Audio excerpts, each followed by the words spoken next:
start the recording. I'll be sharing you this recorded session. So you can drop your email IDs in the chat box here, so that once it is rendered, I'll be sharing you a copy of it. Well, okay. Well, before getting into the demo, if you have any kind of questions, please ask me now. Any kind of a question, either it's a foolish or it's an advanced, doesn't matter. Just clear yourself with before you getting into the dynamo. Any questions from anyone? Yeah, I have a doubt. Yeah, Amir. Is it necessary, as I'm in my learning stage of my career, Mm-hmm. so is it necessary that we should know Revit totally before learning Dynamo? Frankly, I'll tell you one thing. See, generally, Revit is a tool that we use it. Okay. What Yes. we are doing, we are using a Revit, we are using AutoCAD. We are not playing with it. If you want to play Yes. with a tool, you must use it for some time. Okay, you should know if somebody comes with a query, you should be able to solve it. I mean, if you're Okay. like solving a query, in the sense you're very strong in that kind of a tool. For example, if there is an element which is not you're not able to see in any view. Okay, but what I mean, you can see in a 3D view, but you can't see it in the plan view. So you should know the reason why it is not visible.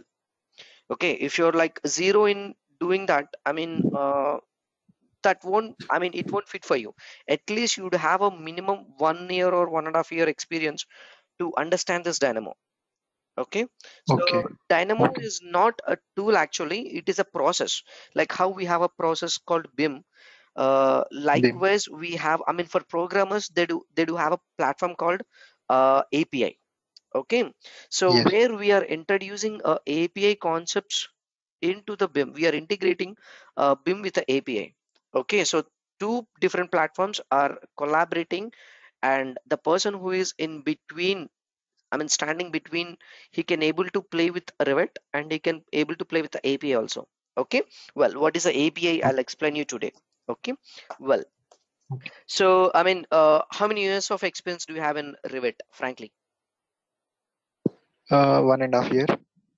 That's fine. That's more than enough. Yeah. That's more than enough. Yes. Okay, well, so any other questions? Any other questions No. from anyone? Sir, one question I had. Hmm. How difficult it is to understand Dynamo script and to learn and then to execute in the live project? Okay, I'll tell you now. See, even if are you married, Tushar? Yes, sir. You have, do you have a kids? No, sir. Okay, well, if you have any the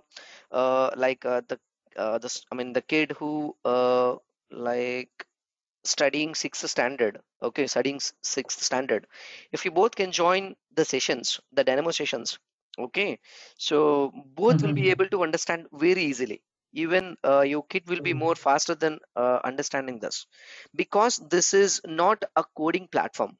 Especially, this is not like a coding platform. This is a different platform that I'm going to show you now. Okay, let me clear that. Generally we do teach Python for the kids. Okay, well, there is a process called visual programming, and visual programming is not actually the same as like a programming. That's completely different. Okay, well, it's compared to the programming tool, it's more easier than that. Okay, so let's see, we have a tool here. Let's say we have a tool here. If I ask you to write a code, write the code to move this cat for 10 steps.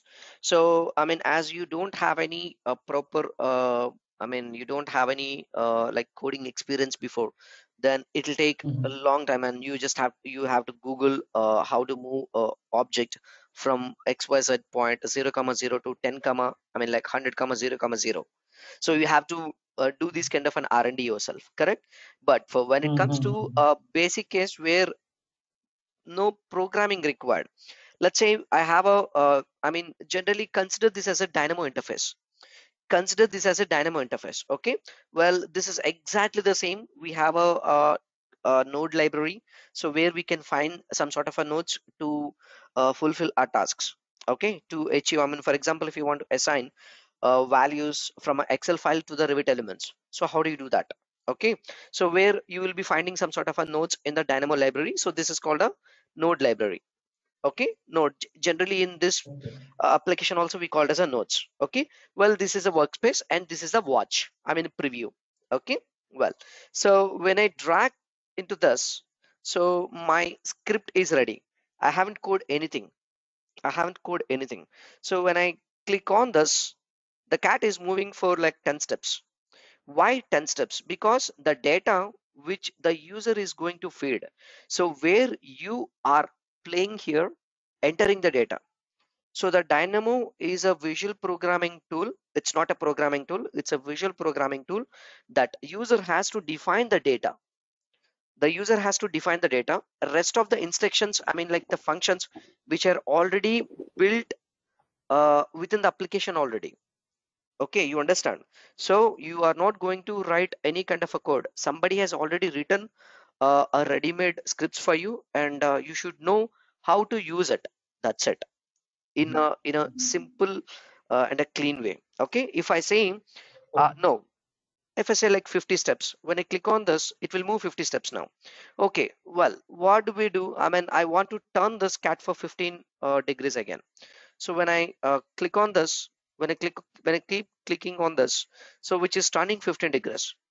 Okay, well, if I want to turn Mhm. this in a in an anti-clockwise direction for 15 degrees, not for 15, like let's say 45 degrees. So when I click on this, now it will be set. If I want to do a multiple operations at the same time, multiple functions at the same time, what do we do? We'll just simply connect each other. So we'll simply connect each other. So when I click on this move, it moves 50 steps and it will rotate for 15 degrees. So it will turn for 15 degrees. See now? So it is turning, it's moving Mhm. and turning, it's rotating into the clockwise direction for 15 degrees again. Do you understand? So, I mean, the way you understand, it's very clear. I mean, not, there is no robo science in the Dynamo. It's not a robo science. It's a very cleaned uh, tool. Okay, clear? Yeah, So yeah. Yes, sir. in a Thank you. in a simple in one line, Dynamo is very easy. Clear? Yes. Dynamo, not Yes, Dynamo, sir. visual programming. Okay, well, any other questions? Any other questions from anyone? First, clear your mind. I mean, if you have Yes. any, yeah, Hello, sir. please. Yeah, Hello. please. Yeah, Hi, sir. Actually, my doubt was this dynamo is useful for only architecture structure persons, or how this dynamo is useful for MEP person? very good. Nice doubt. So let me explain that. So where Dynamo is not a not only for like architectures, not only for the structures. Most of the examples that you've seen, like available online to attract the, I mean, profiles is generally how the marketing persons will do. How the marketing persons will do, they'll simply to attract the customers, they'll show mm, the biggest quality that what they can do, I mean what you can work it out. Okay, so Dynamo, it's not for only, not for like architectural structures. uh, for an example, I'm an MEP person. I'm an MEP person, but I am the person like who can design something like some sort of an add-ins for architecture and structural as well. Okay, if you import a CAD file, so that CAD would be able to understand what are the wall layers, and it will understand wherever there is a wall, and it will build a wall in like a couple of seconds. How did it do that? As I'm not an architect, I'm not a structural person, so how can I do that?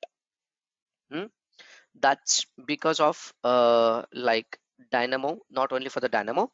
So where I'm into the programming field from so long, so I can able to do either architecture, structure, MEP, as well as programming is not for only for the architect and structure, it's for everyone. Dynamo is for everyone, but there are some limitations. I'll explain you in next slide. We have a one more slide. Okay, so that will clear the complete your like doubts. Okay, well, I'll explain you anyhow. So any other questions, any other questions apart from this, except this? Yes, Yeah, I have Rajesh. a question. Yes, Oh, yes, okay. yes, yes, sir. Yes, Rajesh. One more question here. Yep. For automation, there are several ways that the one can take to go through automation. Dynamo is one of them, and also Revit API using C# or Python.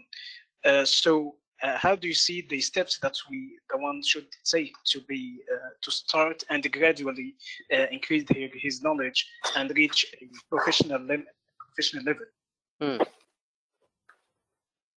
Okay, so well, understand something like we have to go with the steps.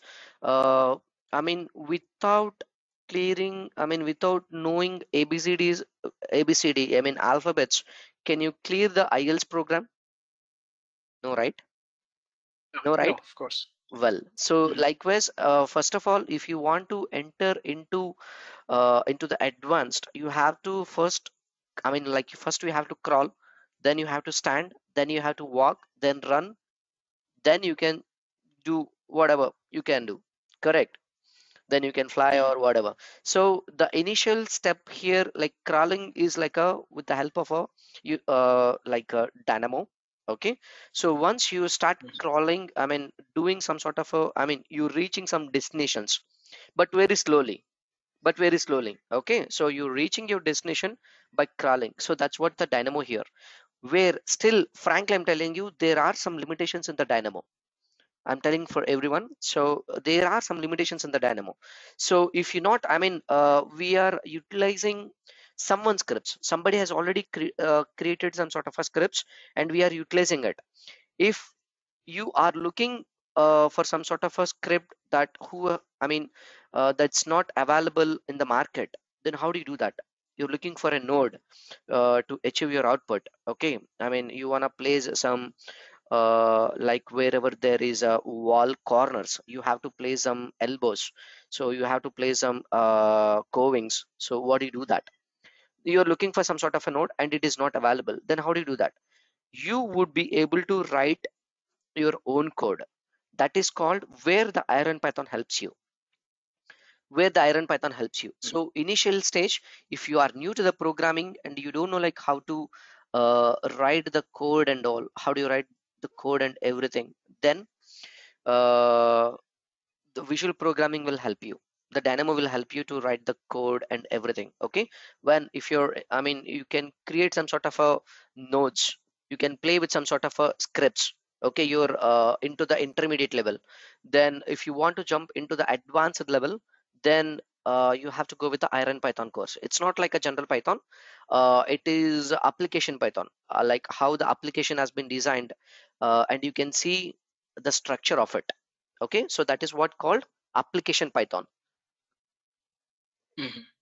Perfect. We have a Python, C Python, we have a J Python, we have a F Python, we have a Anaconda Python, we have a lot of Pythons, but this application Python is completely different to other Pythons. The syntax also keep changing from Python to Python, from C Python to J Python, that's different, from J Python to F Python, again that's different. Okay, well, when it comes to the Revit API, where whatever the concepts that you understand in the IronPython, you will be directly applying here in a tool that's called Revit, and the platform that you used, it's like API. So that's why we call it as an Revit API. If you are going to play with Civil 3D, then it is Civil 3D API. Do you understand? So Revit API is a process. It is not a it's not a course actually.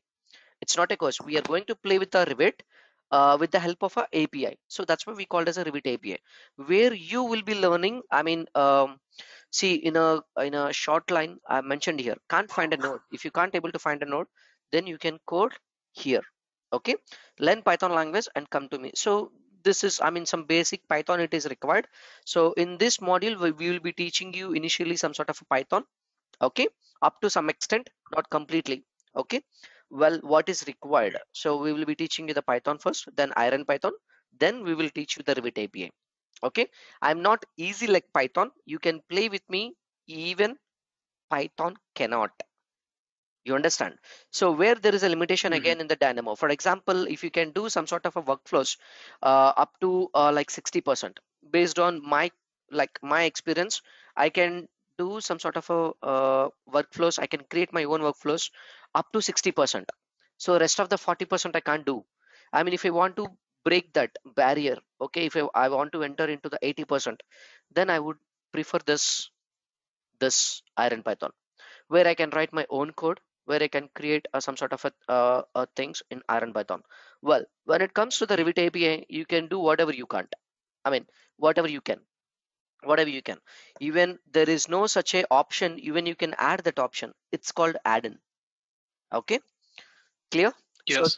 this is the flow. Yes. Most of most of you have, I mean, something in your mind that, okay, first I have to, I mean, is the Dynamo and Revit API both are same? Should I learn Dynamo or Revit API? Because I heard these kind of a like questions, I mean, from my existing sir, I would I learn Revit API first, or Python first, or Dynamo? So both are, and all completely in a different way. So if you have to start with the Dynamo first, then Iron Python, then Revit API. Okay. Well, now come to the coming to the, one second, where is this drawing tools? Yeah. So now the person who asked me is the Dynamo for architecture and structure, I think Tushar. Okay. Well, so we have a three different modules.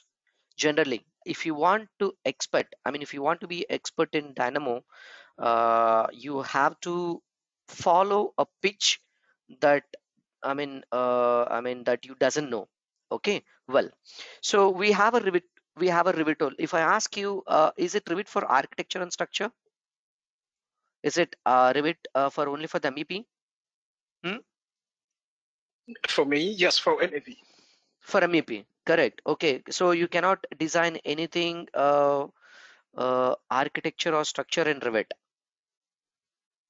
Yes, but I don't mind. I don't mind to go through that or to expand my knowledge for such as.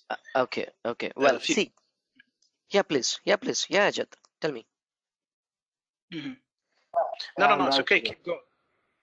Okay. Well, let me explain you. Like how we have a Revit is for like architectures.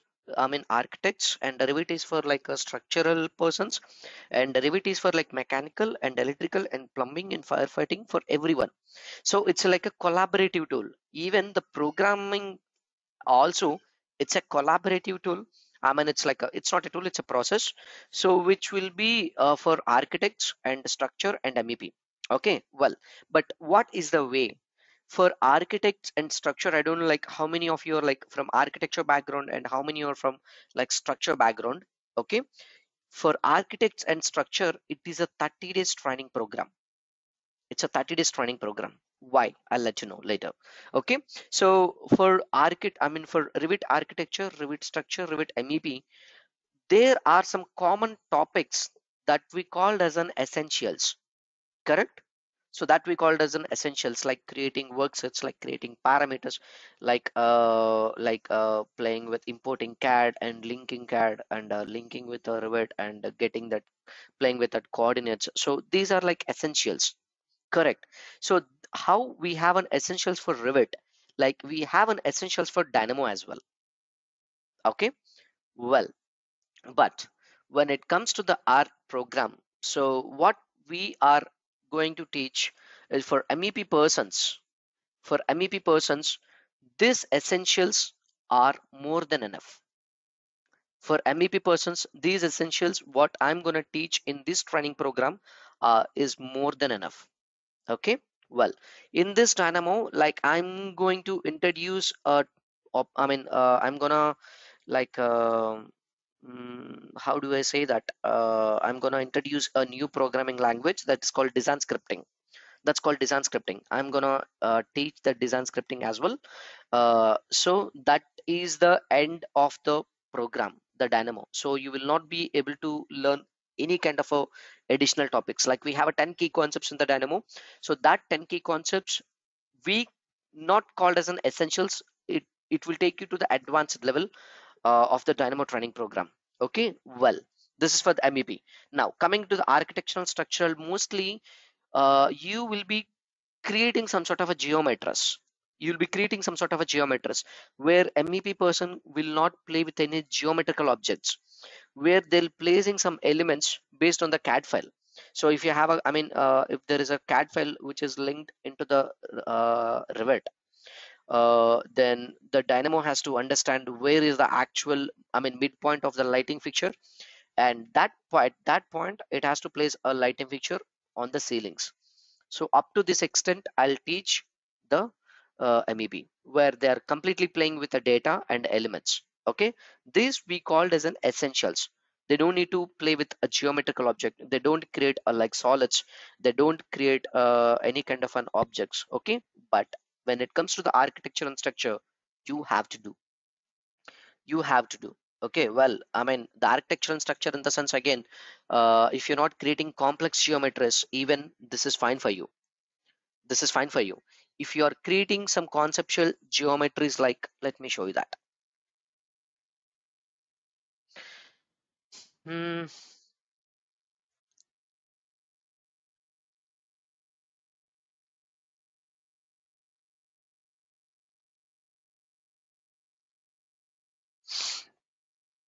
okay, well, same these kind of geometries, how long it will take, frankly, can I ask something like how long it will take to create this geometry within the Dynamo? Can anyone answer, like just give your opinion, that's it. Just give your opinion, how long it will take, how long it will take. Yeah, hi, Asmina here. Yeah, Hmm. it will take, it's like geometrical, a little bit complex, so it will take around like 3 weeks, 3 weeks, like a bit. 3 weeks in Revit, correct? Yeah, What yeah, about right. in Dynamo? If you use Dynamo, you're a Dynamo expert. Just give a quick, Yeah, how long it will take to create this in Dynamo? yeah. It's like if we know the it's like geometry, if you use some sort of geometry, so it's like fraction of second. Yeah, No, create for we can. create for creating that script, for creating this entire building. Yeah, Okay, how long it uh, to design? You have to yeah. design. It's like so if a modeling compared to that automation, it's like very very short of timing. Like it reduce the working time. So like often we can create the minutes, like fraction of minutes we can The develop the thought entire model. process, what I think is the thought process or the time to understand how this modeling works. So once you figure it out that this is how it is working on it, then the scripting will take Mm, not more than a couple of hours. But the thought process, how the geometry works, how it coordinates, that's the time period you will be spending on it. perfect. Perfect, correct. So if we use a Dynamo, this kind of a geometry that even you can develop in Dynamo within couple of minutes, Yeah, not in hours. That depends upon the thought process. Like you should have that you could able to understand, okay, where it is expecting. See, if you see the entire thing, where if you can create like these kind of a like arc. Okay, so this is a one, and there is a one more again. It's like parabol, and there is a one more like it's like a circle. Okay, as a base. So if you can design this, it will be easy to convert some kind of geometry with the help of Dynamo in couple of minutes. Okay, well, not only this, let me show some more. So there's and you can create these kind of a geometries where we MEP persons will not do that. We don't play with this kind of an architecture and structural designs. Okay, well, how do you create a tunnels, like how do you create a bridges in couple of minutes?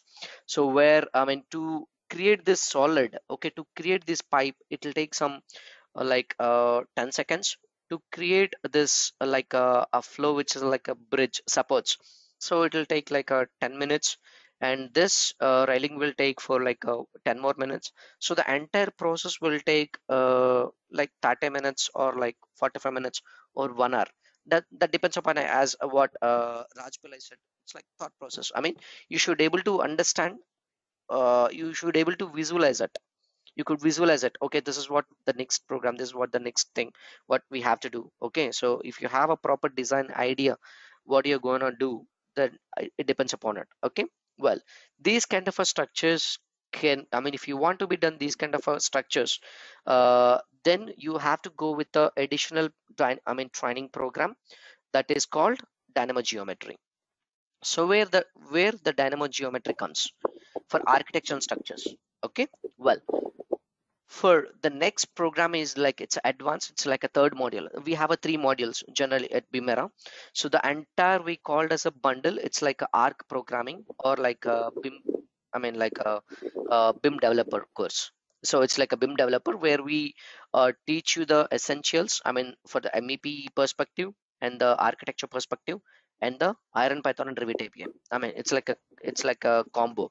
Okay, well, initially like you have to go with Dynamo Essentials with a for MEP person or like you until unless you playing with some sort of an elements, this is fine. And if you want to create some sort of a geometries, you can't directly jump into this Dynamo geometry without knowing these topics. Mostly architects and structural the Dynamo candidates fail because they don't understand the essentials completely. Okay, well, if you want to success, if you want to see the success rate on your learning and how do you implement it, you have to go with this essentials and the Dynamo geometry and then Revit API. Okay, and Python Revit API. Let's get into the topic now. So, well, no more questions. Okay, one, yep. Sorry. Oh, that means this program now is only going to be based on the first section, which is the Dynamo Essential. It is not an essentials. Generally, we named it as like an essentials, but we'll take you into the advanced till what you can. You don't use a node based anyhow. You don't create any nodes. You will by the end of the session, you from third day itself, you'll be start writing your own scripts. Okay, so from the third day, that's my promise, you will be playing with your own scripts, creating your own scripts from the third day. By the end of the session, you instead of like you don't like to use nodes, you will be creating a different workflow that in a coding that you can code yourself. If you go for if you go to any Dynamo experienced candidate like for 1 year or like 2 years experienced candidate, if you ask them, can you write this in a code in a design scripting, he can't do it. But we teach up to that extent, so you're almost like into the advanced. Okay, the design scripting is the base for the programming. The design scripting is the base for the programming, main programming. Okay, so we will teach up to that extent in this.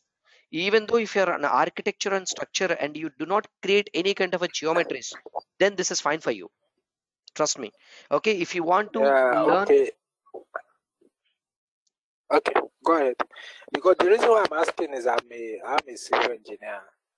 So since you had you learned that you the other time you were discussing, you talked about that we're only going to be treating this first one, which is essential for everyone, the first 15 days. So does it mean the second one is not part of this program, the Dynamo geometry? That is it's not a Dynamo geometry, so that's what I'm saying. You have to go in a step way where it's a 30 days training program completely. Okay, for the is this 30 days training program, but this is for like 15 days. And if you're an architecture and structure, then it would be a different module. So that would be a different course again. Do you understand? Okay, so it's going to be a different course from this first one. We will have I have to re-register for the second one. Without this, I think you can't play with this. That is what I'm saying. Without this, so I'm a novice in programming and so on. So I would like to maybe still be part of this first one. But what I'm trying to ask is this: that this program, this session is only will only be based on this first one. The second one is not part. That is, if I want to do the second one, I have to register for that one separately. Is that what you're?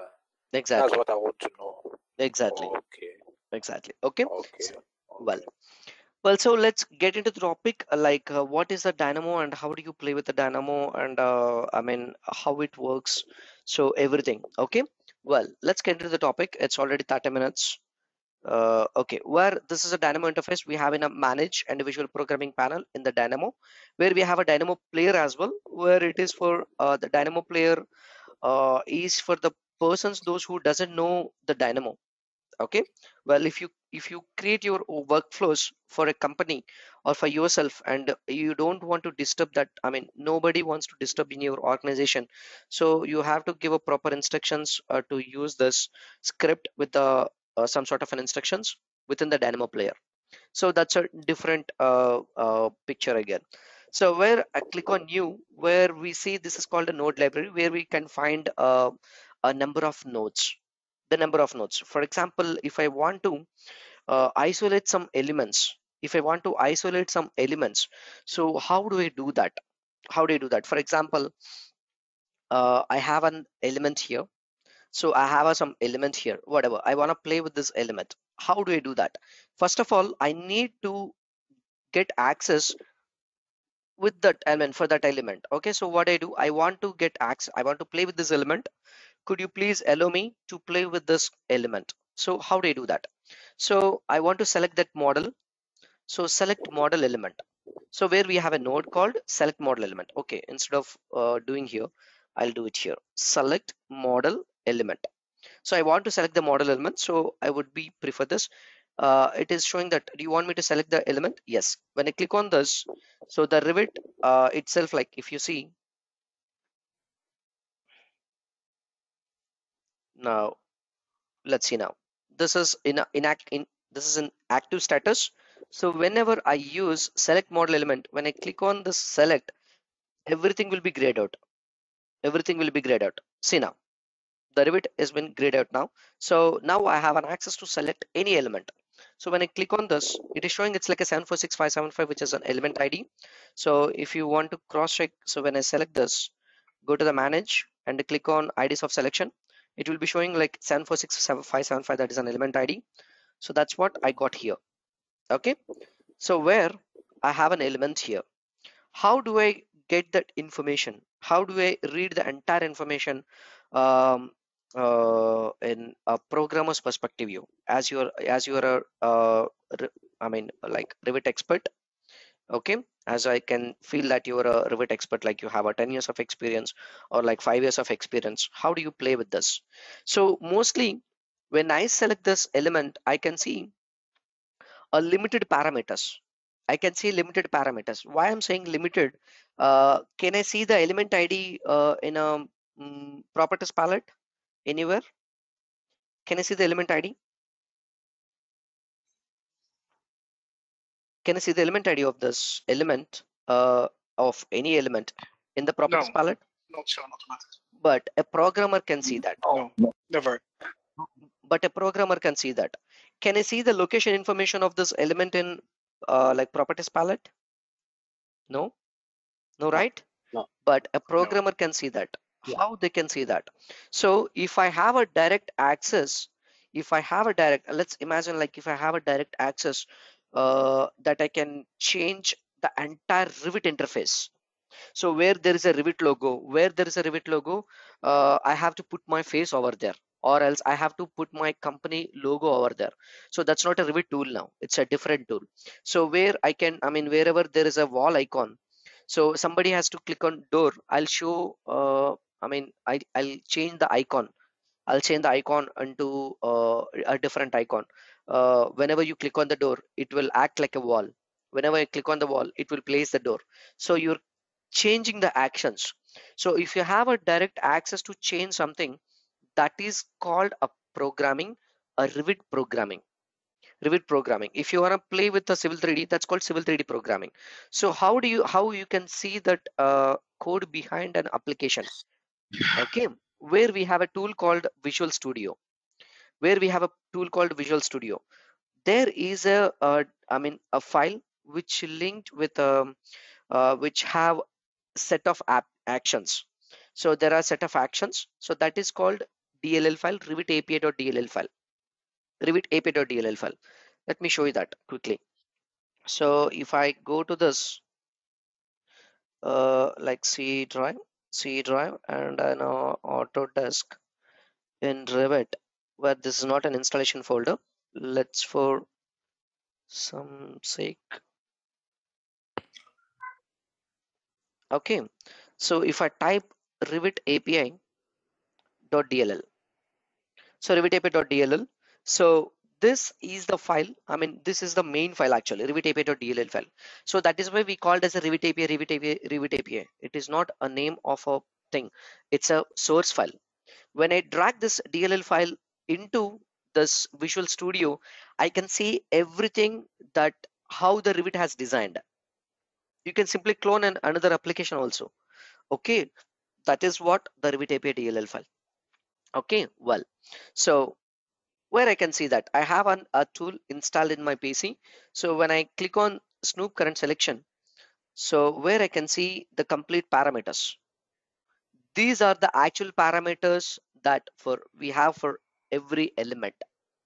For every element, we have 1,000 parameters. Sometimes we have 2,000 parameters. Sometimes we have 3,000 parameters.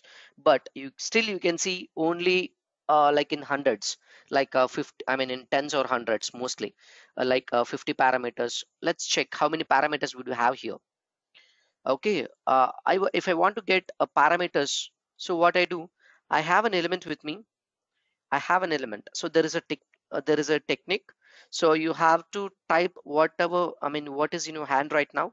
So I have an element with me and I want to get the parameters. So I'll type parameters. So in between these two, I want to put a dot. I want to put one dot. Okay. So I have to put a dot. So when I use that, I'll be getting a node here. So, okay, well, I have an element with me and I want to get the ID of it. So when I type ID, okay, so there are giving number of options. So what I do, I'll clear the space and put a dot in between. Well, the first one is a element.id. Okay, so how actually how these are working, let me explain you.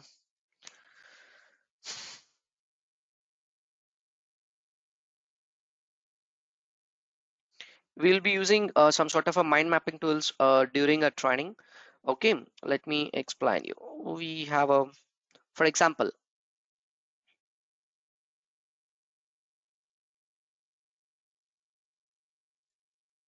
I have a person here.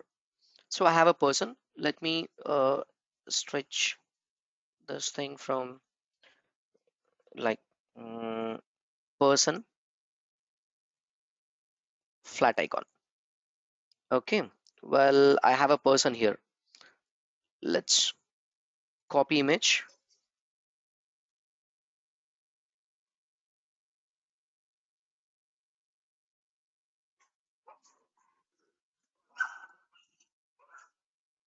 Copy image. I'll just paste it here. I have a person. Okay, so I have a person here. Now I want to know the name of this person. I want to know the name of this person. So how do I do that? How do I do that? So I would like to get a name of it. So I'll type something. So which is name. Let me expand this. Name. I want to know this person height. I want to know this person weight. I want to know this person like fair. Okay, so fair, I mean I'm sorry, it's that's fair. Okay, well, I want to know this person as married or not. So how do I check everything like salary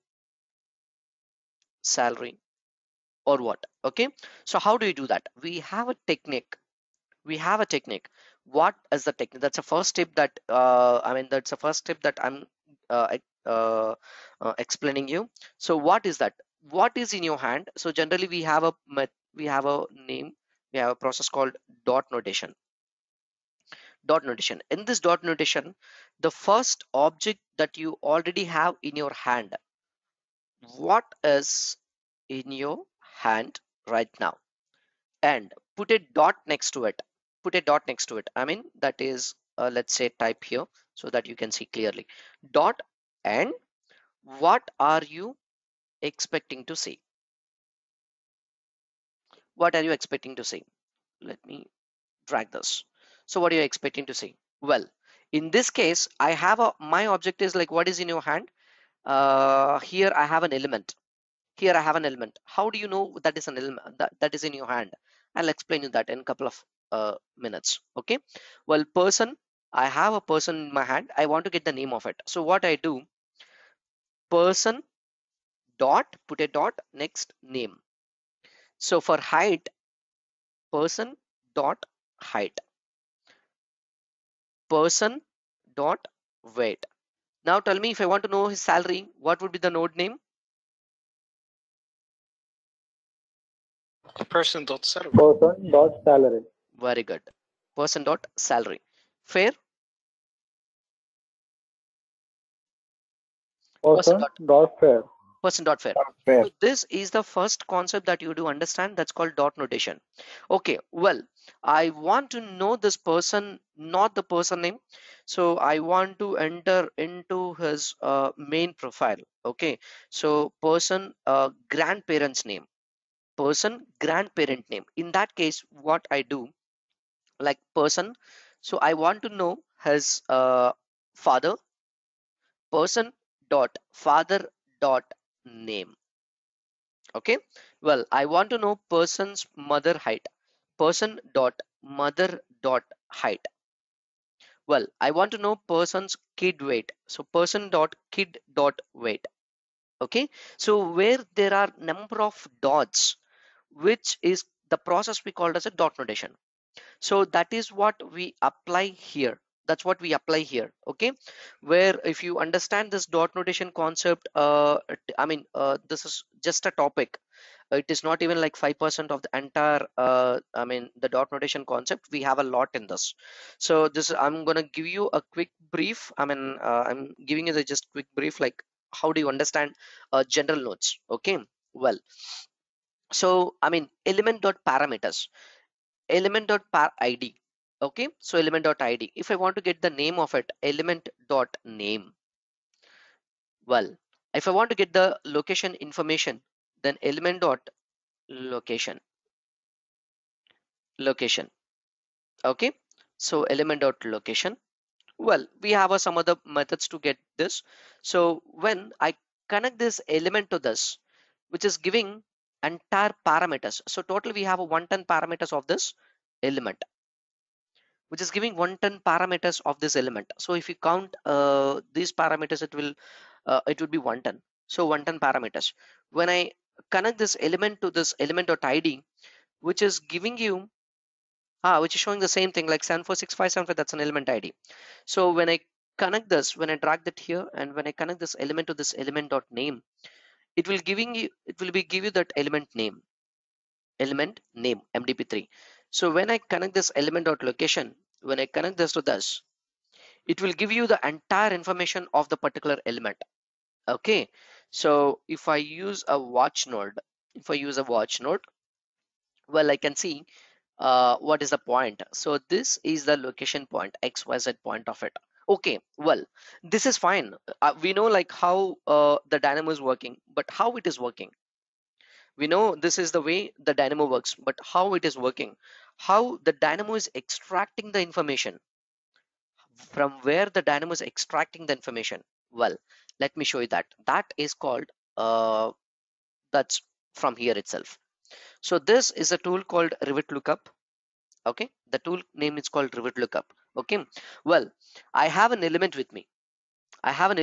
See, element. Okay. So next to that element, I put a dot, and if I type id, element dot id, it works.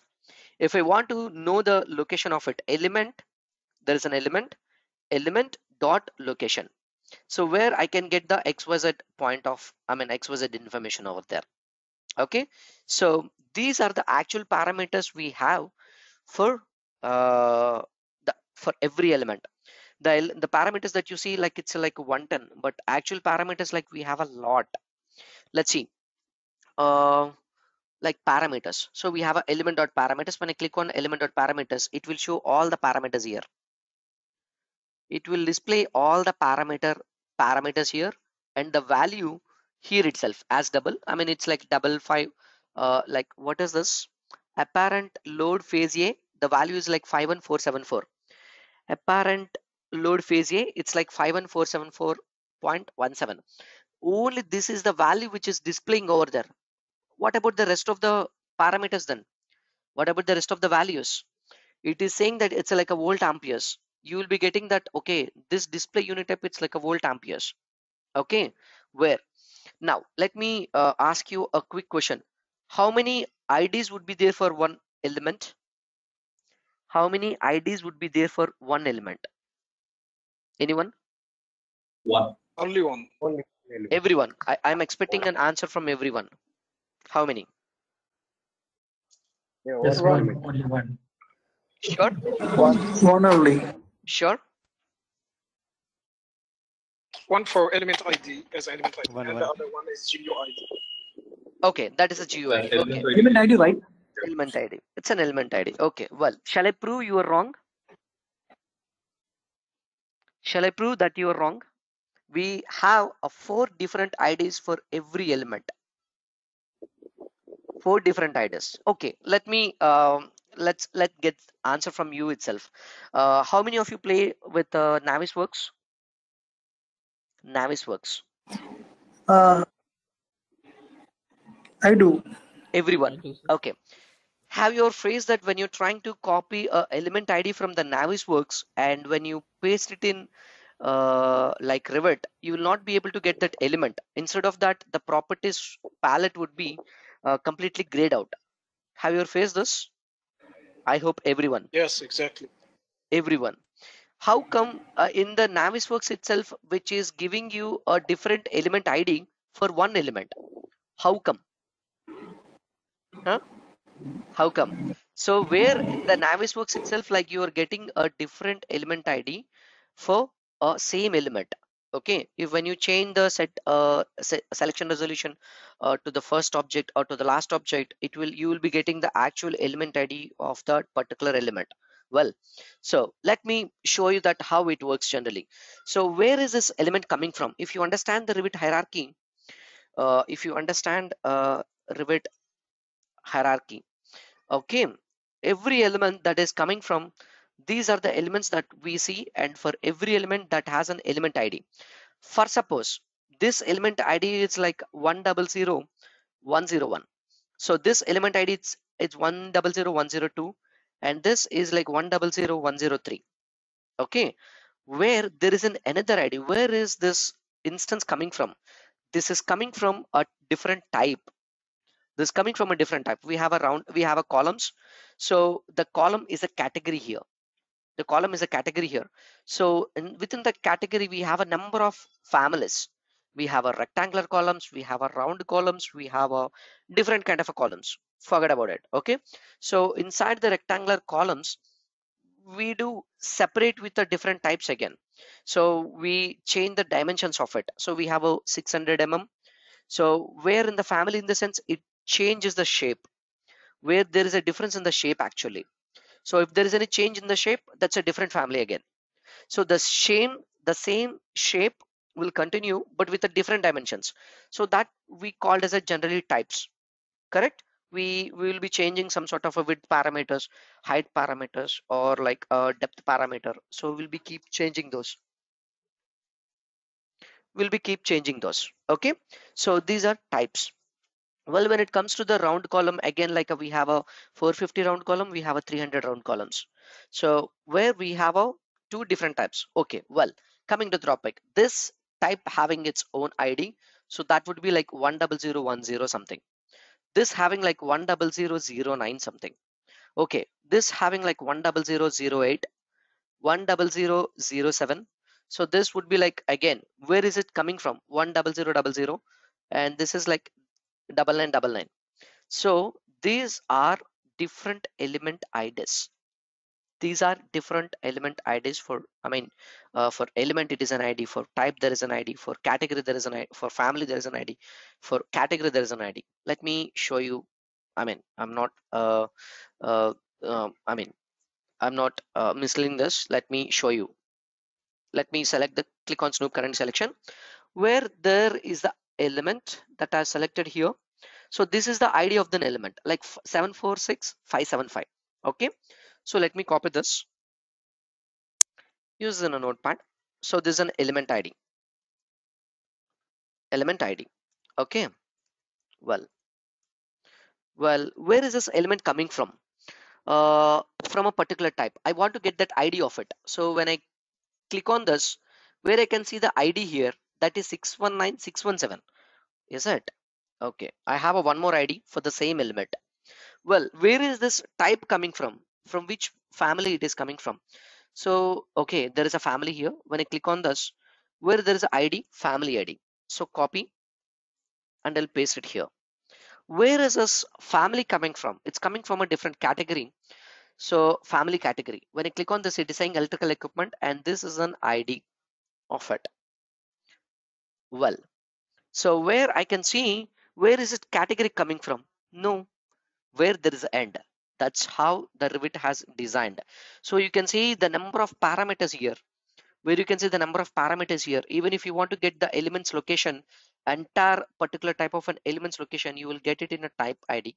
So you'll get all the locations here itself, all the particular element locations here itself. Okay, mostly like we'll be playing when you're into the programming field, you never play with the element IDs. You will be playing, you will be never playing with the elements. You will be playing with the element IDs, type IDs, family ID, and category IDs. This is how you do play. Okay, well, so let me copy this. Let me copy this. Let me copy the element ID first. So manage, select by ID. Let's say copy and click on show that as selected. Okay, and that is fine. So this is fine. So this is an element and you can see the properties of it. Then you can see the properties of it. Let's say copy this element ID and I'll do the same thing, manage, select by ID. So paste it here. Let's say click OK. Now this is grayed out. The complete properties grayed out and you can see the type selector. The type selector is activated. You can change the particular type of it. That's it. You can change the particular type, nothing else. Well, if I copy this 741874 and I'll just go to the manage and select by ID. When I click here and when I click OK, even the type selector is also not there. It is directly getting that, okay, this is an element, that is a panel board, and what is the, the additional parameters for the particular family. You can see the parameters for the particular family itself. That's it. So this is how you cannot find, you cannot use this category ID anymore because this is this API ID. So this is not common for the particular. These keep changing based on the projects, but this is common for the entire BIM platform, where if you use COBie, if you go and check what is the category ID over there, then it will simply show it's like a element ID. This category ID is for the electrical equipment. Okay, so this is universal. These keep changing. Element IDs and type IDs and family ID will keep changing, but this will never change. Okay, well, so from that tool we are extracting the information and we are using in the Dynamo. This Dynamo is directly interacting with a tool that helps, that where you can extract the information from a tool and it will get you over there. Okay, well, so element.id, element.name, element.location, this is how actually it works. Why should I connect this? Okay, we have a element.location, we have a one more node. When I click on this, we have a one more thing here. When I connect this to this, oh, it's giving the warning. So when I connect this to this, okay, it is giving, it's working. So even this is working and this is working and this is not working. Why? What is the logic behind it? What is the logic behind it? Because input and outputs. Let me explain you. every node have like a two different set of things. For every node you have a two different phases. Okay. Oh, let me clear this. Let me clear this again. Erase all the drawings. Let me fit into the screen. Okay. So pen. I'll break this node into the two parts. I'll break this node into the two parts. I'll break all the nodes into the two parts. The first one, that is the left hand side part, we called as an input, and right hand part we called as an output. So these are an inputs and this is an output. This is an input and this is an output. This is an input and this is an output again. So where, okay, here it is an input and this is an output. Okay, the second tip for today, that is the output of a node should match with the connecting node of an input. Let's see how, what I'm trying to say.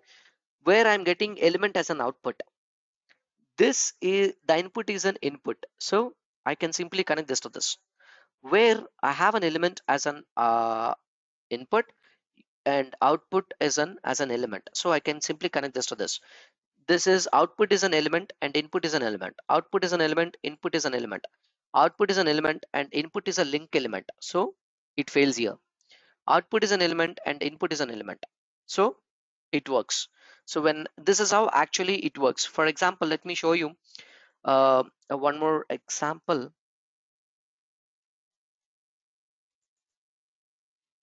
Categories.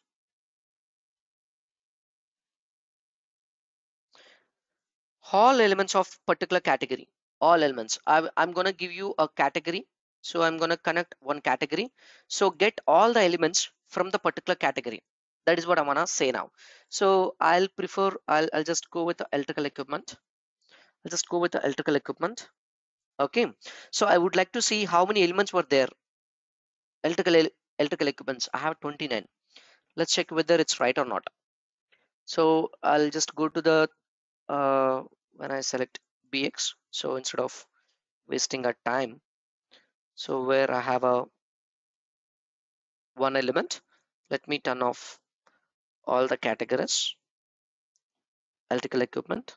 Let's click OK, and now I'll clear the section box. Now, if I select all together, there are like 29 elements. So this is giving like 29 elements. Okay. Well, where we have a one more method called where we use ducts here. Let's check where we have a 724 ducts. VV. I'll turn off this electrical equipment and I'll select the ducts. Okay. When I select all these ducts, where I have a 724, so it's correct. Perfect. Let's check with another node. So element types.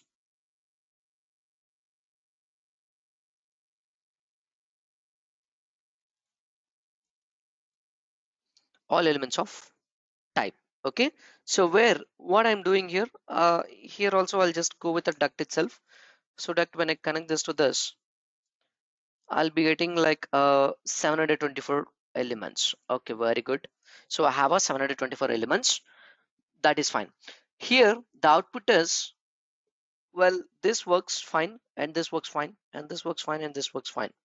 Well, category, I connected this category to this category and it is a type and it is connected to the type. So this is an element type and we connected this to the element type itself. So that is fine. What if I change it?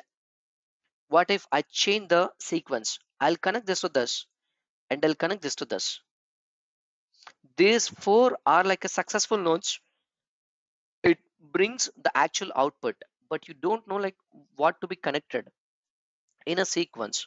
So if you understand this, let's see what is the warning over there. When I hover the cursor on this, it will show some sort of a warning. Element queries of category. Okay, we'll read it in a very clean way. What does generally, how do you read Dynamo warnings? So it is saying that array, you idiot, it is expecting a category, but you connected a view to it. Sorry, it is you connected a type to it. It is expecting a category, but you connected a type to it. When I say hover the cursor, it is expecting a type, which is expecting a type, but you connected a category to it. Again, it is scolding me. So this is how actually, we read the error. Let's see. Element queries dot of element type, that is actual node name. Okay, that is expects, it is expecting argument type. Argument types we generally called as an inputs. Okay, argument types, that is expecting a type in the brackets, whatever you see in the bracket. So it is expecting a type, but in the next bracket, but was called with, called in the sense connected. So but connected with category. It is expecting a type, but you connected the category. If you read the same warning here, element queries of category, that is expecting category but connected with a system type, so why there is, what if when I connect the category to the category, type to the type, I'll be getting the my elements again. So you have to focus on the inputs as well. I mean, you should have a apply some common sense, like what is the node expecting and what you have to connect and what you have connected to it. Okay, so this is the way generally the Dynamo works. This the topic that we explained today, it's not even for like 1% of the entire training program. Okay, so this is how we play with the elements. How do you play with the geometries now? How do you play with the geometries now? I mean, when it comes to the architecture and structure, so if I want to play with geometries, so point dot by coordinates, I want to create a point now. So to create one point, I need x value, I need y value, and I need a z value. So x is expecting a number, y is expecting a number, because generally the point having the numbers itself. 0 is a number, 0 is a number, 0 is a number again. So what I do, I'll take a number. So I'll type number here. Okay, I have a node. So if I use like 10 for x value, so when I connect this to this, so control C, control V, so I'll take 15 here. So when I connect this to the y, so the point is keep changing the value itself. So I'll take a slider. I need a slider to I'll use a number slider. So the maximum value, it is 100, that is fine. So when I connect this to this, there is a z value. So I can see the z movement. I can see the z movement behind the skirt. Okay, well, I can see that. Now if I change the value to 30, I can see the change in a, okay, on the other side. Let's say if I change it to the 20, I can see the x movement over there. Well, this is how the point. Okay, well, points are okay. I can create a one more point. Let's say control C, control V. I just created one more point again. I created one more point again. So this point itself, like it is at,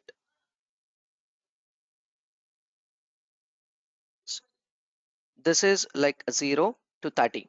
Okay, so press control B.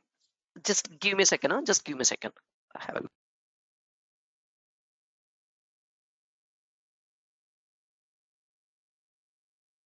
I'm sorry. Okay, well, so this is a point again. There's a one more point. So what I do with this, what I can do with this is, I want to join these two lines. So what I do, I want to create a line by start point and end point. So I have a start point here. So this I consider as a start point, and this I consider as an end point. If I want to create a line based on these 2 points, so this point will be connected to this start point, and this point will be connected to the end point. Now I have a line. Now I have a line here. Okay, now I have a line. How do I use it? How can I create an element based on this line? How can I create like a wall or a duct or a cable tray or a pipe or whatever it, or a structural column or a structural framing or a beam, whatever it is? Let's say, let me set this x value not to the 20. Let's make it 20, like 20,000. So I have a very big line. So why this is, am I getting warning? Because settings, geometry scaling, I want to set, because my range is up to 10,000 units. So what I'm saying, don't allow me if my point exceed the 10,000 units, but I use like 20,000. Okay, I have a limit between like 0.00012 to 10,000 units only, but I'm using like 20,000 units. So that is the reason I got a warning. So for everything, there is a reason behind it. So when I set to the large, now I can go with the 1 million units. So when I click apply, now that pop-up has been gone. I mean, the warning state has been gone. Now I'll just go to the 3D view. Now I can see a line, a big line here. Okay, well, this is clear. How can I convert a line into the wall now? So I want to create a wall. When I type wall here, wall dot, when I put a dot, I can say something, wall dot, by curve and height. By curve and height. What else we have? By curve and levels. So we have a one more thing. So when I connect this line to the curve, I mean, generally in a dynamo programming, silent. Okay, so when I connect this line to this curve, we called as a line as a curve actually. So when I connect this curve to this, okay, that is fine. One input is successfully connected. And what about the height? What would be the wall height? So height in the sense, again, it is in a number. So I'll go with the one more number. I'll create one more number here. So I say my wall height would be the 4,000. So when I connect this to this, okay, this is fine. But at which level you want this? So I'll just go with the levels. I'll type levels here. Okay, I found one. How do you get this everything that I'll explain you? There is a logic behind. I mean, when do you use and when do you call the numbers? When do you call the drop downs? When do you call these kind of an binodes? Like binodes. This is a binode again. What is a binode? Everything that would be covered in the training program. No worries. For now, just try to understand the logic. That's it. So this is very easy compared to, I mean, level 1, and it is expecting the wall type. What is the wall type that you need? So when I type wall types here, I have wall types again at the drop down. So I want a exterior block, metal stud wall. So when I connect the wall type to it, where it has created one wall, and this is an ID of it. This is an ID of it. Okay, well, so what I do, VV, I would like to turn off the ducts, and I would like to turn on the walls now. Let's click OK. Well, I can see it. Now, in this entire elements, like where is my wall? Where is my wall? I want to isolate that wall itself. So what I do, isolate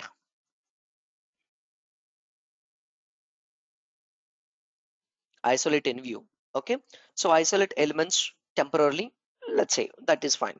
So I have a wall that is an element. I connected to it. And what is the view? So I'll just go with an active view. In the active view, so I want to isolate this element. When I click on this, I can see that particular wall itself. So where I isolated. So this is the element and this is the ID of it. IDs of selection. So 891176, that is the same element ID 891176. Clear? Clear? So this is how, I mean, for everything that is, it's very clear. I mean, if I want to select this element in Revit, I can do the same thing. Select element in Revit. Select element in Revit. Or else if I want to apply a color to this element, the one which are newly created, or the elements are going to be deleted. So everything like element dot like color override in view something. There is a node called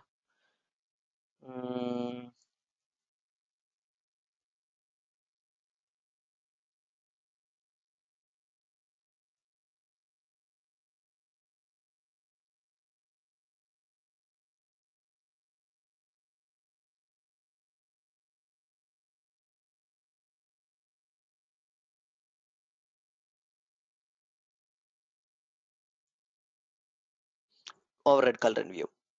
Override color in view. Okay, well, again, when I connect this element to this, so when I connect the color, so that would be a color actually, color dot by argb something, by RGB, whatever it is. So I can choose whatever color I want. So I would like to set the value, the 255 to the R.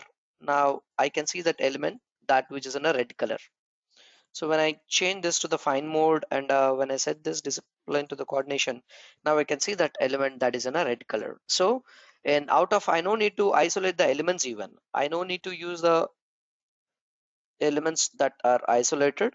So delete this, and if I HR, now I can see that element very clearly. Okay, so this is how it's a very clear. I mean, how do you convert this line into? I mean, for example, when you create this kind of a complex geometry, till up to this extent, more than what I'm explaining you, that's just a basic. I mean, I can't feed the entire. In the demo itself. Okay, well, when it comes to the dynamo geometry, how do you play with it? How do you play with it? Let me. So where I'll delete everything. I'll delete everything here. So pointed by coordinates, I have a one more point. So let me create some sort of a points again. So Control C, Control V. So I have a one more, I mean like a few more points. So, well, this is not a 20,000. So this is like a 10,000. So this would be something around like a 10,000.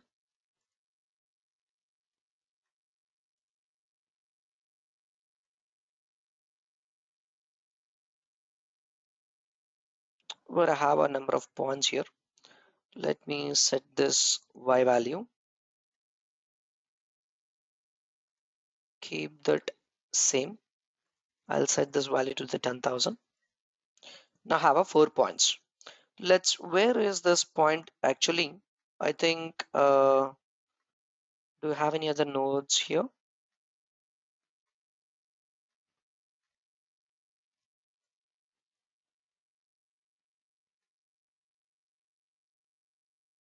Okay, well, let's say create one, how do we explain this? Okay, we'll do one thing. We'll just go and play with creating a surface. Like how do you create like a basic surface and all. Okay, so what do we do here? If I have a point, so NURBS curve, I want to create these two into a point. I just create these two. When I connect this to this, now I'll be getting a two set of points. I'll do the same thing here, Control C, Control V. So I'll connect this to this, and I'll simply connect this to this. I have a two list of these things now. I have a 2 points. Now what I do, NURBS curve by points. Where is that by points? By points. Okay, by points. Now when I connect this, I can see a curve. I mean, of course, this is not I mean, if you want to see the curve, it should be the one more point. Let's say point dot by coordinates, So that would be one more point. So when I create this to this, when I connect this to this, when I connect this to this, now you can see something. Let's say make it a number slider.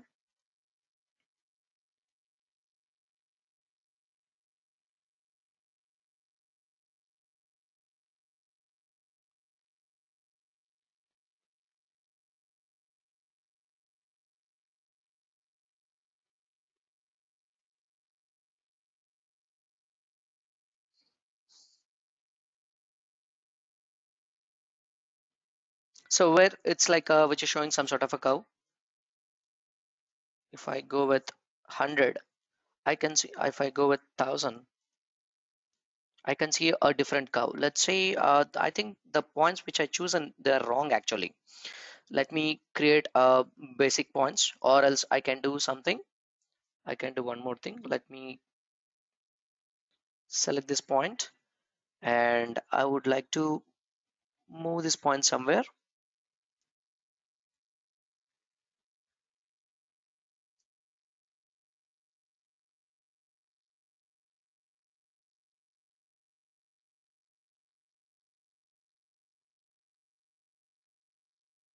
Where I'm not able to control this.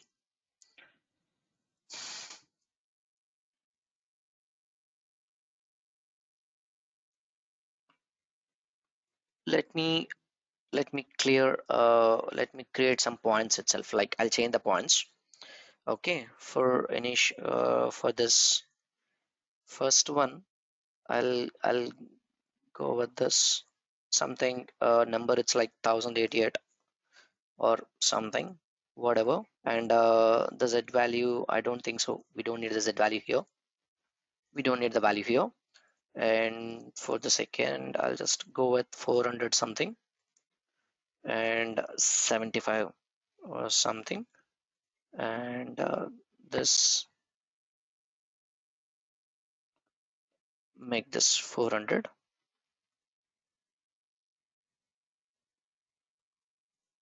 So one it need Y and second one need a Y and Z.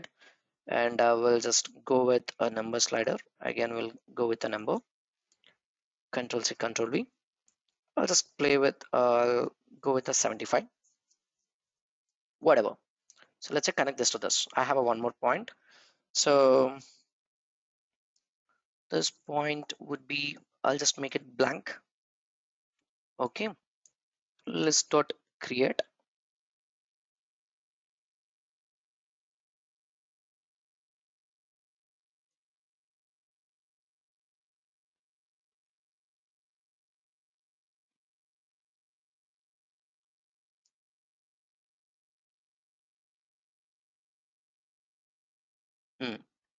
Okay, it looks perfect actually.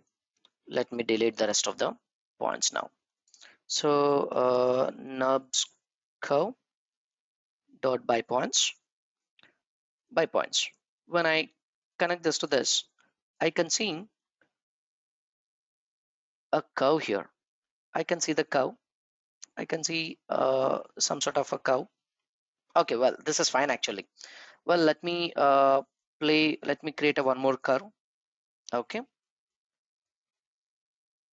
So let me change these points again. So that would be the X value, something like 500. I'll keep that as it is same.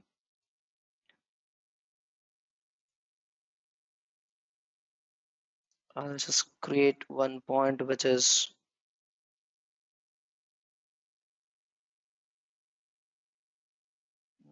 let's take 75, right? In the beginning, like we use like 75. That's fine. In this, let me think. I'll take the same 500 and connect this to the X value would be the same. And Y value, again, that is a 400, that is also fine. And I don't want the Z value. And when it comes to the third point, it need X and Z. So X would be 500 and the Z would be 75 again. Yep, whatever. So I have some sort of points. I have a two different curves, nubs curve here. Okay, well, how do I do that? Now I have a two different nubs curve. So how do I convert this into the surface? Okay, how do I convert this into the surface now? Let's see. I'll create one more list. So no, don't try to understand what is it. Generally, mostly architects will play with only the points and the lines and the curves and the nubs curve, only this. Okay, they don't play with any some sort of an elements and all. They'll completely sit on creating like some sort of a complex geometries. So in that case, this will be helpful. So we created a surface here. The surface has created. Can I say this? Now the surface has created. Now the surface has created. Okay, well, how do you do that? What do you do with this surface again? I mean, if I want to control like if I want to get any points, so get isoline. So this is entire different thing, this entire new thing. So when I connect this surface to this, and if I want to get the midpoint of it, how do you do that? ISO direction.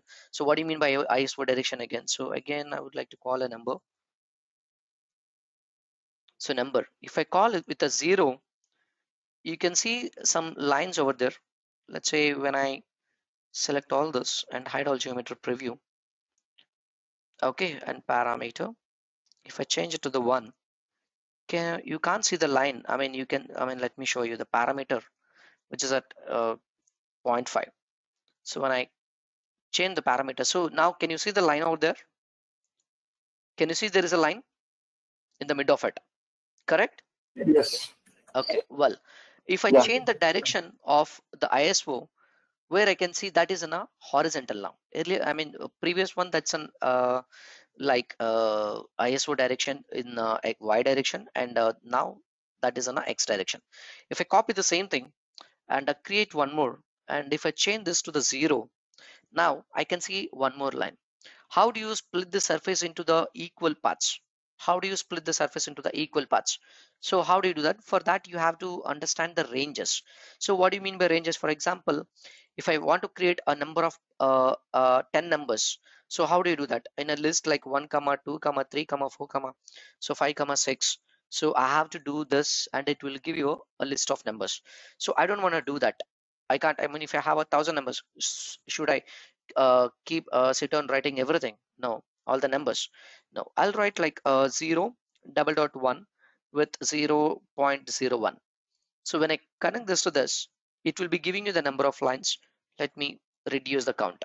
I can see the count here. Okay, well, I'll do the same thing on the other handset parameter. Now that it's control B.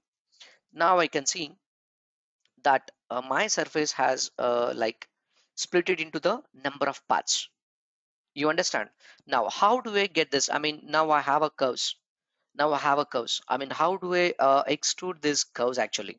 So if I want to see like curve dot extrude, I have a curves. I mean, you can do whatever. I mean, if you understand the logic, extrude direction is fine. So when I connect this list of curves, let me do that. So curve, in which direction do you want in vector?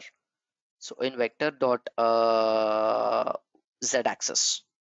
So in vector dot where is that node? Z axis? Yep. When I connect this to this, I can see something. I can see, of course you cannot see. Let's say curve dot extrude, we have something curve dot extrude direction and distance as well. So I'll connect this curve to this and I'll connect the direction to this, and the distance, if I want to see a number, let's say make it 100. Yep, I can see the things now. Okay, well, so if I want to extrude the same thing on the horizontal as well, so control C, control V. So mostly it's like a copy paste. So instead of these curves, I'll be connecting these curves. That's it. Now the entire structure is ready and I can see that. I can see this now. Clear? So this is how you can create a number of you can create some set of a geometries in a couple of seconds. So how do you you already have a surface. See, now try to understand where we created the points, that are converted into the curves, these curves were converted into the surface. These surface again converted into the curves, again these curves converted into the surface. So this is what, like, either you will be playing with in when it comes to the dynamo geometry, you will be playing with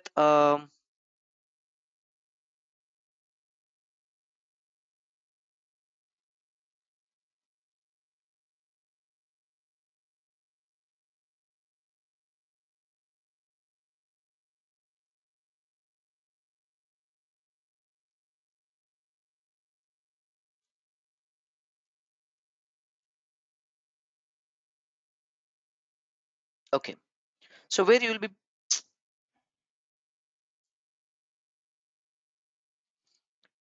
okay, so you will be playing with mostly when into the dynamo geometry, you'll be playing with like a points and curves and surfaces like solids, and that's it.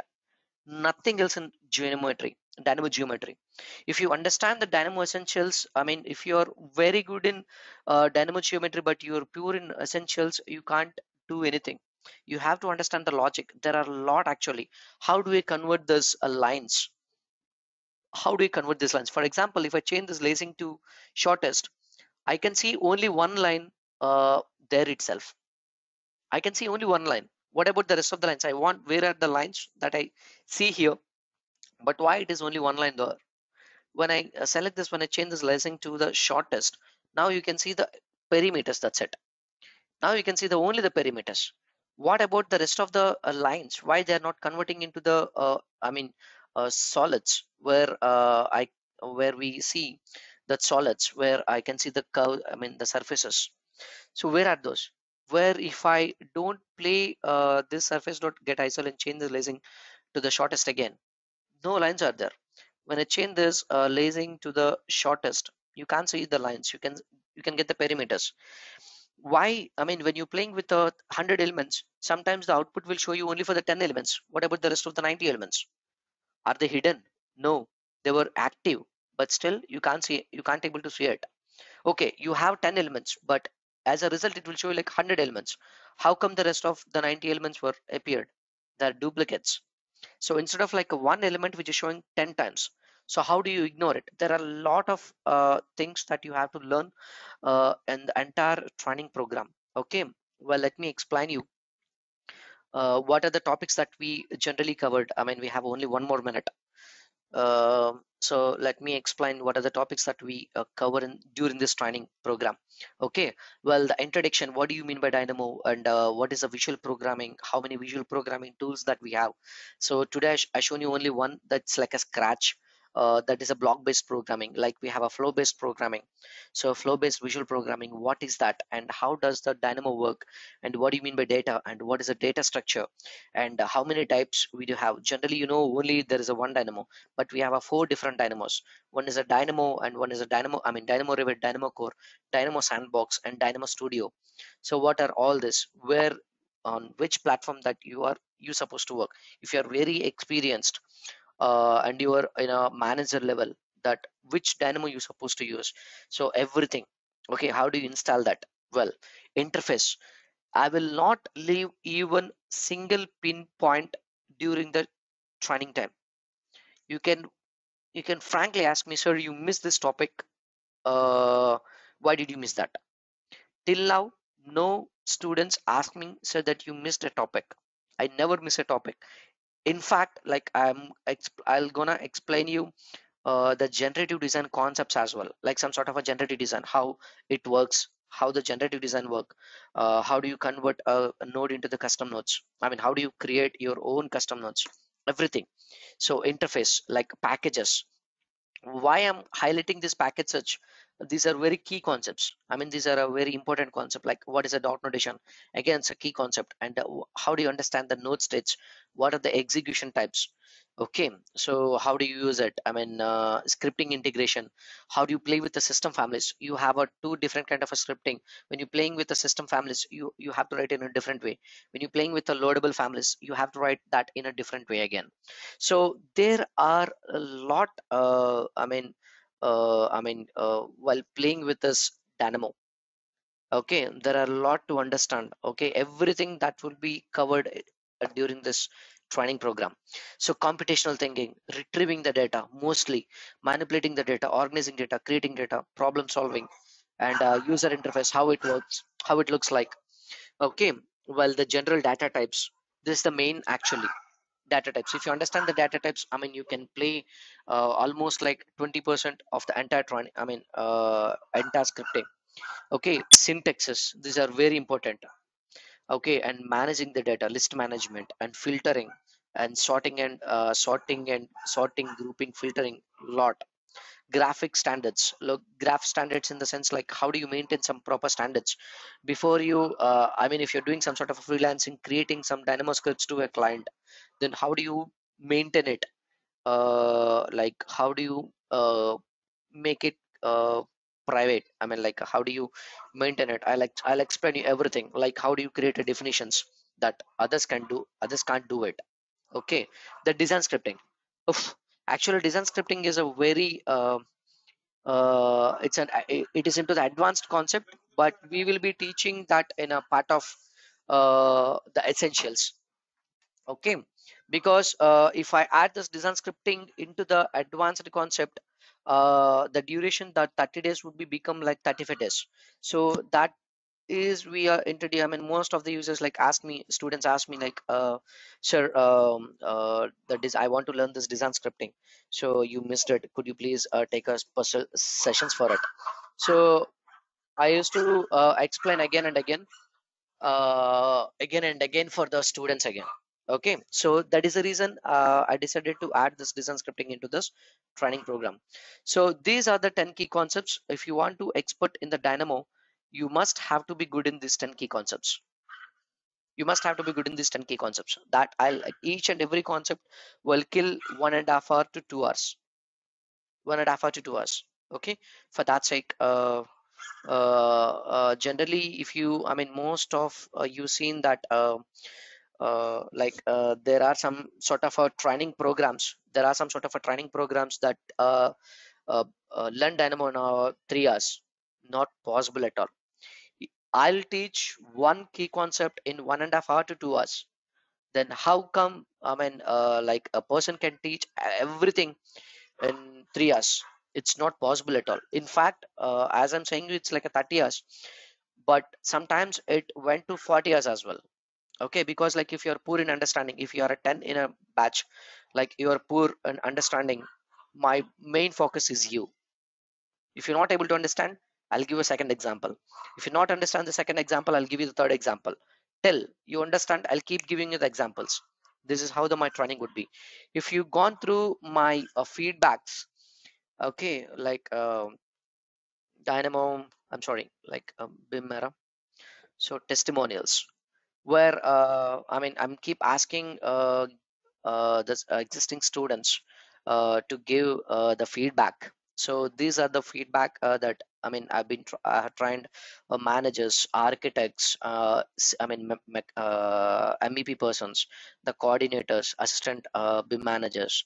So I have trained a lot, and these feedbacks from last 3 months itself. But I mean, few more has to come. So I have to text them to give the testimonials. So and this is I mean, like, it's 100% satisfied, I mean, guaranteed, so that you will be really, I mean, whatever you're spending on this training, it's a worth penny for sure. Every penny you're happy with it, I mean, the way you're spending. So you will definitely enjoy each and every session. That's for sure. Now, it's a questionnaire part. If you have any questions, you can ask me now. Again, we have a 15 minutes more. So if you want to know any. Okay. Yep. Yes, Rajesh. Actually, it was very beneficial. And actually, I have already been in different Dynamo courses, and even though I see that even in the essential level here, you have adding something. You have added something new to me even. So, but I have a doubt here. Is there examples like it's okay, we're gonna know everything about Dynamo and how to use it, but the thing is, we need like examples for example, like reinforcement, like making a QC check process for the model, like converting CAD drawings to model elements, and such examples. I see it's very handy to be included in the training. I'm not sure if it's there or not. Yes, we have that kind of an examples. See, these are the exercises that I teach my students. Okay, well, how do you play I mean, how do you play with dynamo geometry, and what are the advanced ranges and sequence, like how do you convert like simple CAD file. Let me show you, like Could you please give us a brief for the examples that's included in this training?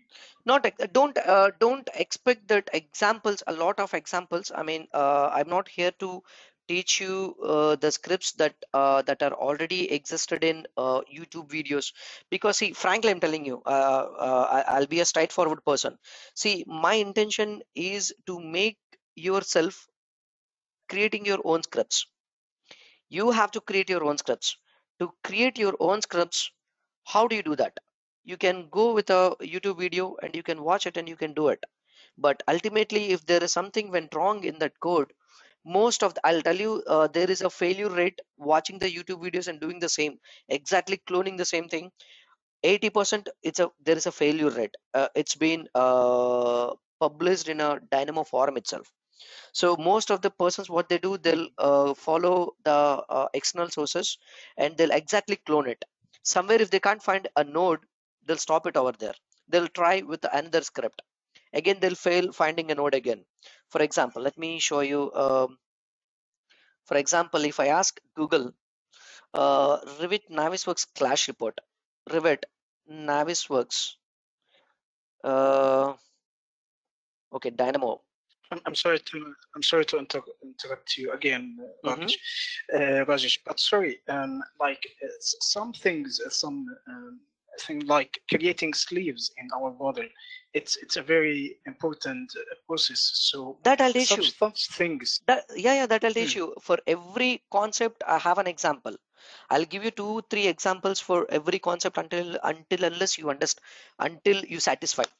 Okay, I'll giving you the lot of examples. I'll give you the lot of examples. I mean, if you come up, in fact, I keep asking, I mean, generally we have a 90 minutes program. Sometimes it will be like 2 hours as well. Mostly it will be like a 2 hours. Okay, let's consider it would be like 90 minutes to 2 hours. The first 15 minutes and the last 15 minutes for the questionnaire. If you have any questions, Rajesh, I have this question. How do you do that? For that first 15 minutes, we'll be sitting on explaining the things like how do you play with geometry, how do you create with this, so how do you do that, how do you do this, why you have to do that in the same way. So I'll be clearing your questions. If if no one have any questions, then we'll jump into the sessions. This is how my training would be mostly. You understand? Sure. Okay. So for yes. everything, is there any doubt for him? So yeah, of course. Perfect. Yeah, we have a, I mean, Doubt for the forum. first 15 minutes and the next 15 minutes, we have a doubts forum. Okay, so no worries on that. Well, yes.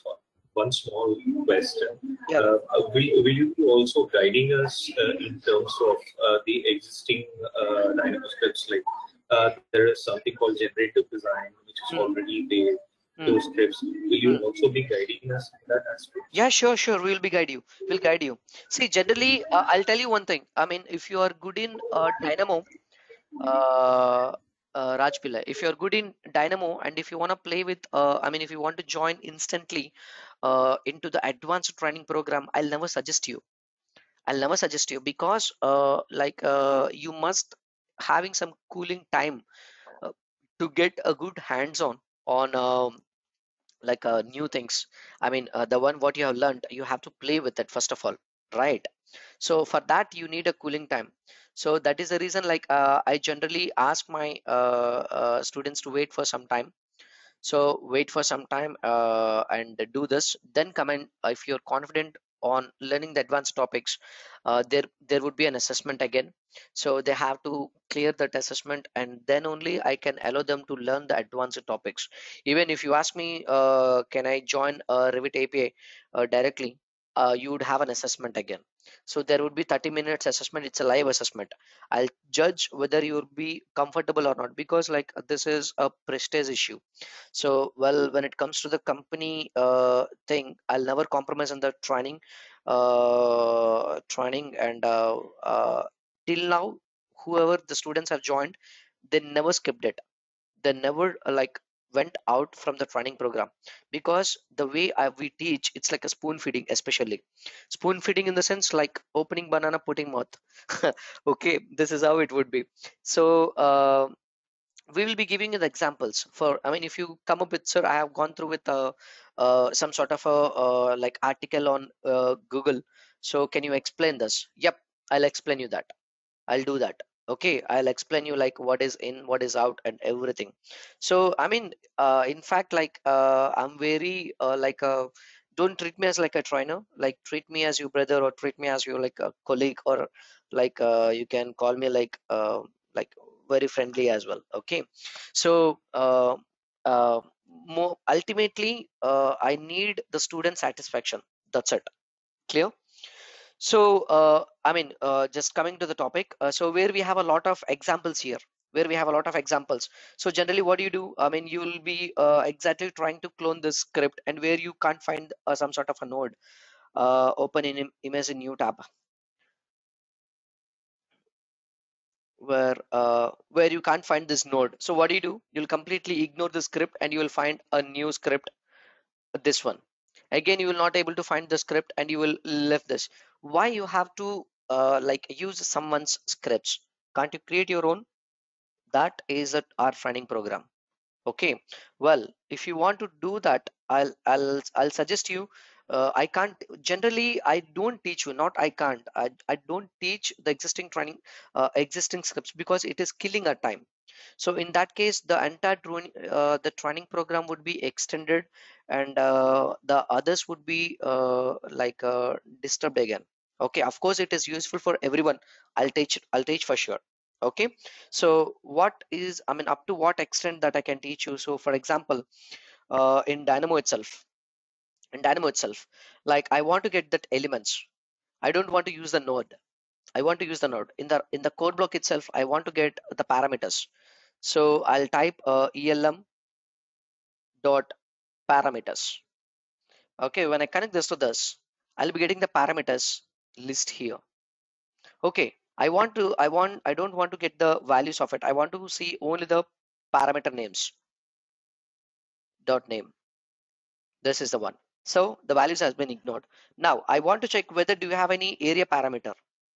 Do you want to check? I have to check, do you have any area parameter in this element, for this element?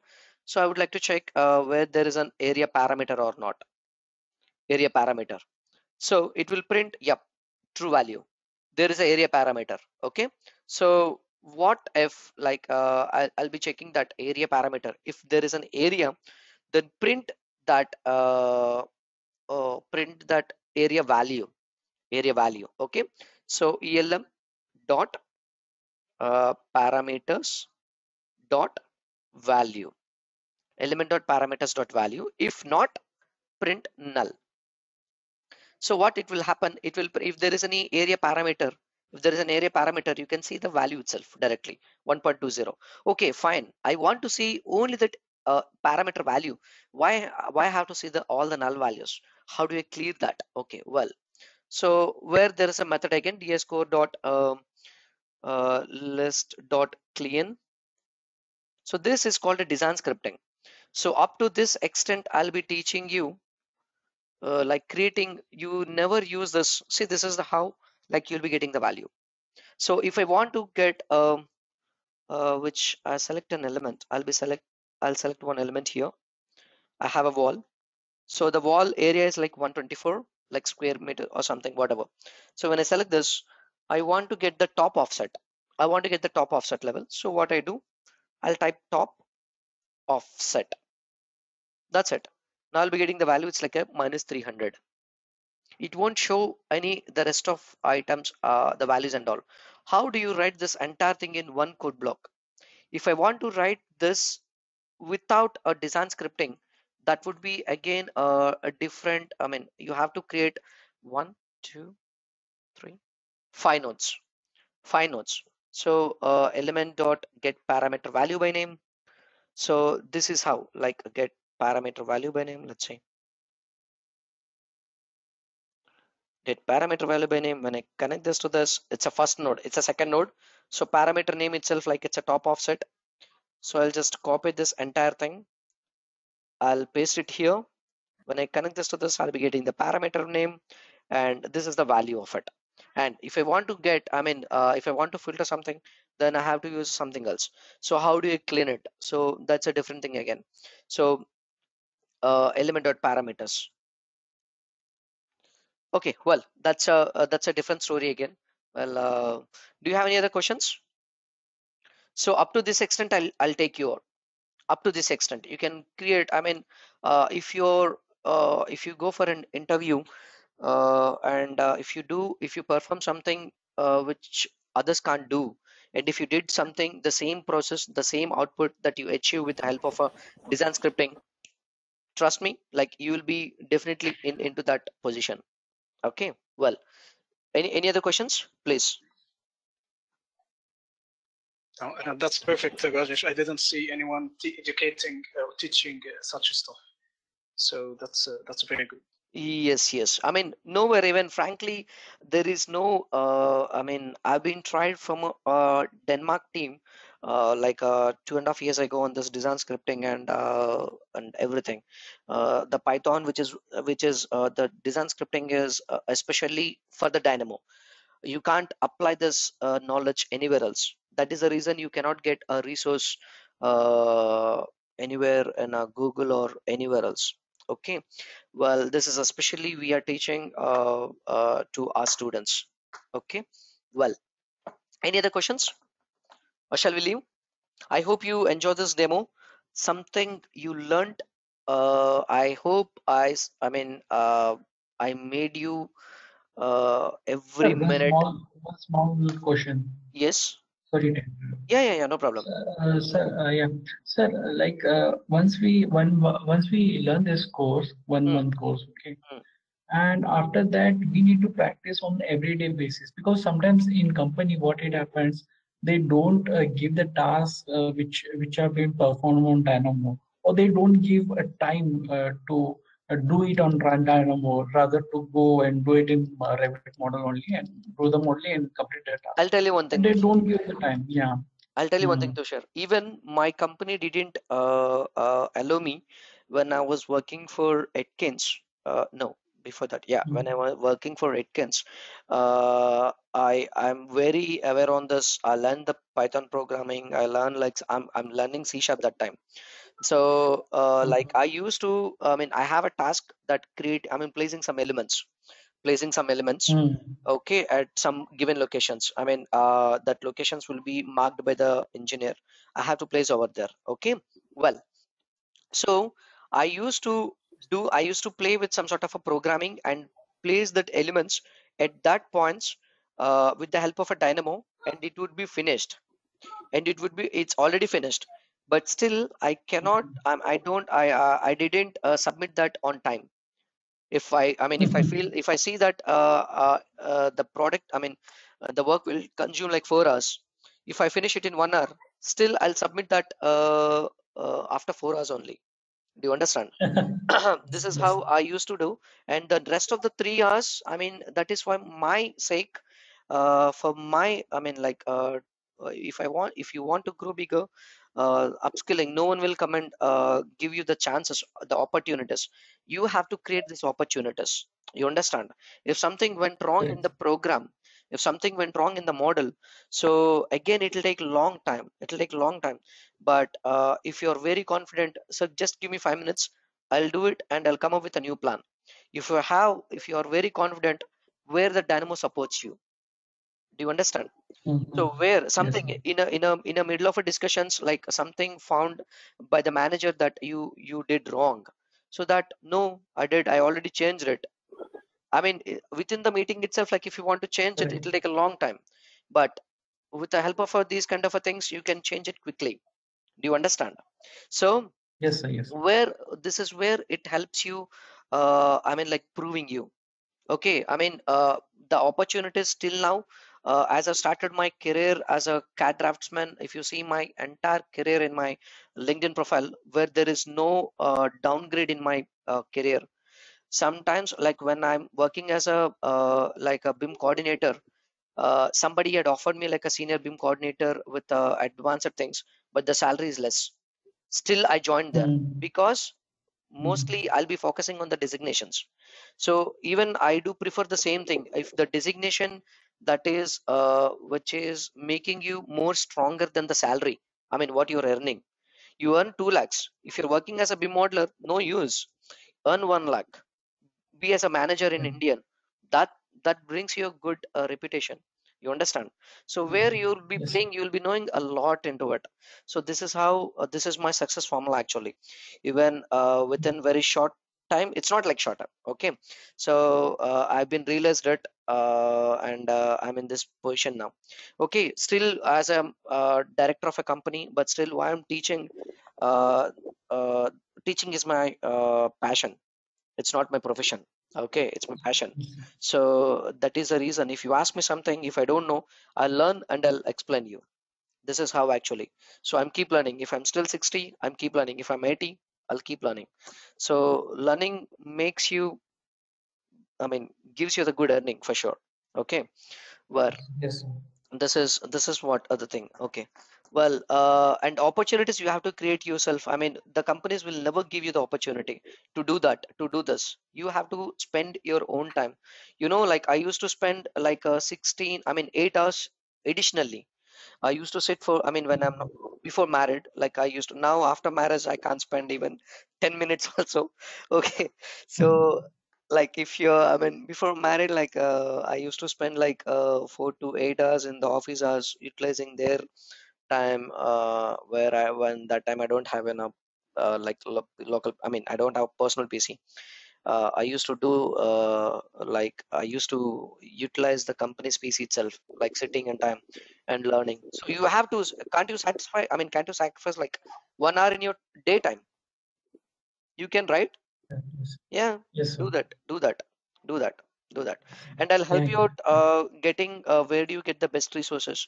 Don't, I'll tell you one thing, don't expect that extreme things in our training program because I don't want to waste your time and others' time as well. Because every hour that you are paying me, that is a productive. Okay, I mean, I'll suggest you with some sort of a resources. Go and watch those resources. If you still have any questions, then you will come to me. Then that is called like productivity. You understand? So this is what I mean. yes, sir. You cannot ask to explain this entire script, which is useful for you, but not for others. So only for you, we are wasting like 9 hours. For example, we have our 10 persons. For you, it's 1 hour. It is productive, but for the rest of the 9 persons, it is not productive because they don't use it. Correct. So where we see the success rate, because I'll suggest you go and do this. If you have a questions, come and ask me. So that 10 minutes is productive for everyone. Do you understand? Because I'll be Yes, explaining sir. the logic behind it. If you understand the logic, you'll be success for sure. If you're doing, I mean, if you're getting more failures, you'll be success for sure. Okay. So the entire training program, Yes, if you see my like PPT, the entire PPT, like we have around like 409 slides, 409 slides, including the dynamo geometry. Okay, well, mostly the students, I do have a students are like from MEP itself. So even for architects, architecture also, they're not playing, they're not creating any like few architects join me and said like I would able to do this, I want to do this, but I'm not creating any complex geometries. For them, this is fine. The first program, first Dynamo programming is more than enough. Clear? So yes, sir. this is how okay, we are almost like 2 hours. It's a movie, huh? It's a it's a it's a English movie. Okay, well, any other questions? Still, I'm happy to answer. No more questions. No, no, really, really, Yes, thank you. thank you. I hope you really enjoyed this session, and if you want this recorded, then drop me your email ID in the chat box. Okay, I'll be sending you this video recorded, uh, this video recorded one, and I hope you see, I see you in this training program for sure. Okay. Generally, we do allow maximum 10 candidates in one batch. Okay. So, I mean, just enroll yourself. If you really want to enroll your course, just text me now on WhatsApp so that your name would be enrolled. I mean, if you're been late, then I don't think so. You have to wait for like 20 more days, 20 or 30 more days. Okay. Well, this is just like I haven't explained you any kind of a concepts. Like generally what we teach during the time, during the training, that is not even 5%. Okay, well, you will really enjoy our training sessions because you haven't seen my like harassment, like how do you harass how do you harass the students. Okay, I'll giving you the task daily, so you have to do it. Otherwise, I keep asking you, sometimes I'll leave my machine to you and I'll ask you to do in front of others. If you don't do it, that's a different thing again. Okay, anyhow, we will support you. everybody here to learn. Okay, so if you're doing on my machine with a proper guidance, that's more than enough than 1 hour practice. You understand? So this is what I believe. Okay, well, so see you on board, guys. Okay, well, whether you join or not doesn't matter. Keep learning, keep learning, keep learning, because in future, in like actually the Dynamo has to be ruled by this year itself, like we expected in 2021. But due to this pandemic, like most of the companies are really instead of like hiring, they're firing. They're not able to sustain the employees. Otherwise, this could be already implemented, this automation, by this year itself. I'm expecting at least in the next year. I mean, in every company there must be a developer, because one BIM developer equal to 5 BIM modelers. This is what a proven survey said. Okay, so if you're doing good, I mean, if you're playing with the data, if you're playing with like integrating number of applications with Civil 3D with the Revit, SketchUp with the Revit, there will be a lot of integrations would be happened in future. I mean, in next coming years. Well, in that case, there will be a good demand in the automation. So be yourself, like as a competitor to someone else. Okay, well, that's what I said. Okay. Anyhow, have a nice sleep. I don't want to kill your time. I know it's your family time. So thanks. Thanks again. Thanks again. Yep. Thank you. Thank you Thank you, very sir. much. Thank you. Yep. Thank you. Bye. Thank you so much, sir. Thank you, sir. Thank you. Thank you so much. Thank you. Thank you.